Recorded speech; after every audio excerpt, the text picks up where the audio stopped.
What's up, faithful? Conspiracy theories. That's what today is about. I have to address the things that I've been hearing and the power station. The 49ers have been playing in that same location, like practicing, since 1988, and we've never suffered injuries in that same location until Shanahan got here. At least not on this scale. That field generally, like the milligauss that you can measure on the practice field is 8.5 to 25 milligauss. It's essentially comparable to what you would be getting if you stood next to a microwave.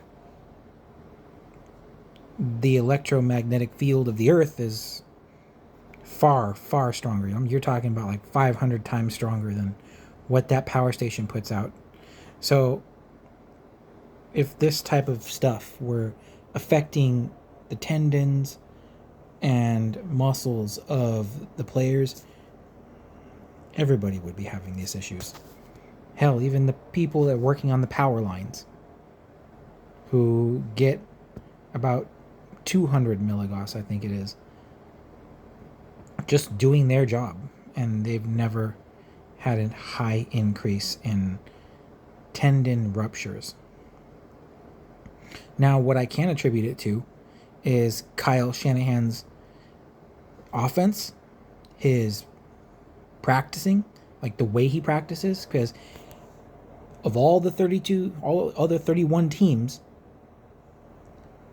he has the most intense practices.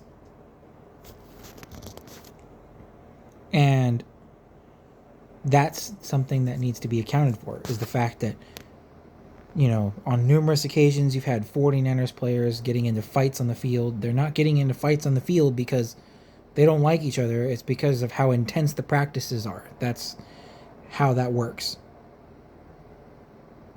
So it has nothing to do with the power station. Like, the Lee Harvey Oswald crap on this, like, no. Get out of here with that shit. So it's attributed to the physical training team that they have available to deal with injuries. They're not very good. And Kyle Shanahan, in terms of how he runs his practices.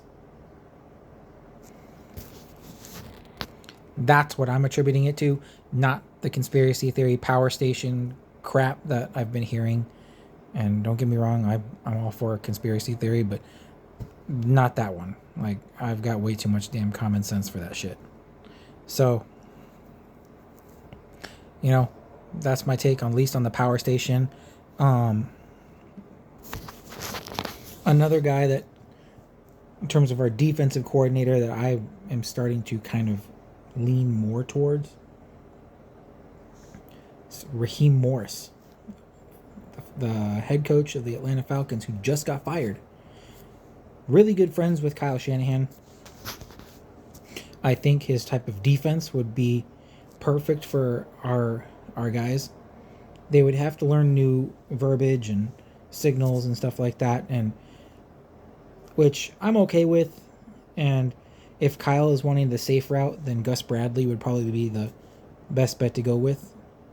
But he's a fair weather defensive coordinator, meaning he's got to have everything perfect, like Legion of Boom perfect, before he will really press the defense the way that he wants to. Otherwise, if it's not perfect, he doesn't have the right personnel, what you're going to end up with is DBs that are 8 yards away from the receivers, from like the line of scrimmage, and, you know, his defense just getting nickel and dimed up the field is one of the biggest criticisms that people have had with him. And the fact that he doesn't adjust. He's more of a stay the course type of defensive coordinator. And if we're going to beat Seattle, beat the Rams, and win a Super Bowl, you need a defensive coordinator who can adjust on the fly, who can cause quarterbacks to have difficulty with his pre-snap reads, and force the offense to play on their terms rather than the offense dictating the terms of the game and having the defense just react. You want to set the terms. The offense needs to react to you. Because the moment you let your opponent start dictating how the game goes, offensively or defensively, you're already on one step to defeat. Your best bet is always to set the terms of the engagement that you're having, using my military terms here. And in this case, every Sunday, Monday, Thursday, sometimes Saturday, sometimes Friday, I guess Thursday through Sunday, depending on the NFL, because God knows they can't pick a day they can't just pick set days for when these games are going to take place. Always got to screw teams over and make them on a Saturday. Roger Goodell. Yeah. That one's for you, dude. You should have had the 49ers playing on frickin' Sunday. Just saying. But hey, give the Niners the middle finger. That's Roger Goodell for you. At least he didn't screw us with the refs, but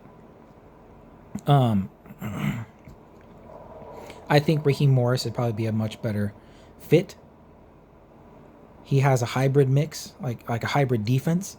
So he moves from 3-4 to 4-3, and he'll often pull two linebackers up to make it look like he's blitzing and then drop them into coverage. And even something as simple as that can cause quarterbacks to have a difficult time with your defense. His pre-snap reads get messed up. Timing gets messed up.